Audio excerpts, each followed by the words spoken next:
So a couple of weeks ago, Dolly the Lavender Orpington hen unfortunately and tragically passed away.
Now, she got coccidiosis, or however you pronounce that, but by the time we had figured out what she had and gotten the medicine, she had already been gone for a day.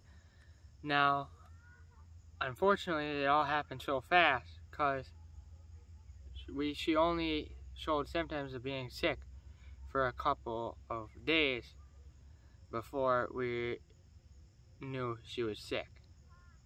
None of the other chickens luckily got sick with the same disease that Dolly died from, and part of it might be because they've been around longer than her. They're 3.5 years old, or not quite 3.5 years old, but they're almost 3.5 years old.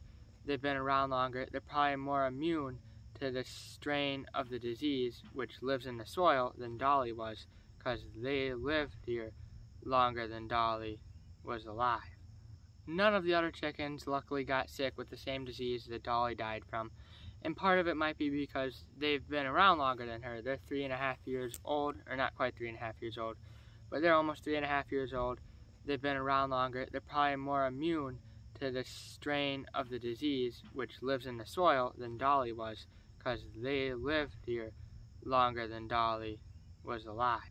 Now, one of the complications of giving the medicine to the other chickens after Dolly had died, in an effort to prevent them from getting sick, was that not only does it kill the bad bacteria, it also kills the good bacteria.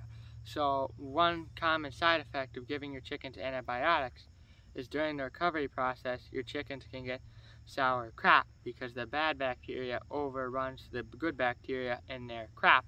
That's where they store their food right after they eat it. It can overrun the good bacteria right away. So Henrietta wound up with sour crop, a crop full of nasty brown fluids and basically fermented feed that was in her crop.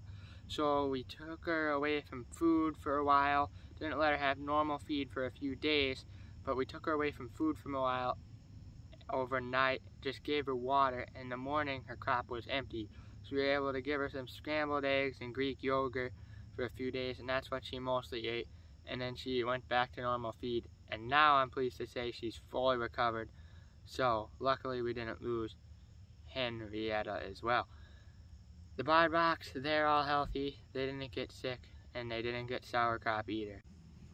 Now, I know many of you will probably be sad and disappointed since you've likely seen her on the YouTube channel for a little over a year now. And that's one of the sad things about Dolly dying was she was only a little over 14 months old, so she really wasn't around that long.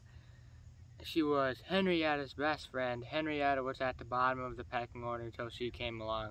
And then Dolly was at the bottom of the pecking order, but she was still Henrietta's best friend. She loved to follow the other chickens around. She followed the Lavender Orpington roosters around while they were still here, and then when she moved in with the main flock, she followed around the barred rocks and Henrietta. Wherever they ran to, she ran over by them and followed them around. Dolly was definitely the fluffiest chicken I ever had. She had so many fluffy feathers, it's incredible. It still doesn't seem normal around here without Dolly, because when I put away the chickens when they're done free ranging, sometimes I think, okay, we've got 3 and that's only half of them. But then I remember that Dolly's not here anymore. But Dolly will definitely not be forgotten. I have lots of pictures and videos of her, even saved a few feathers. It's still not the same as Dolly being here. I had hoped she was going to live a lot longer life than she did, but unfortunately she didn't. Rest in peace to Dolly.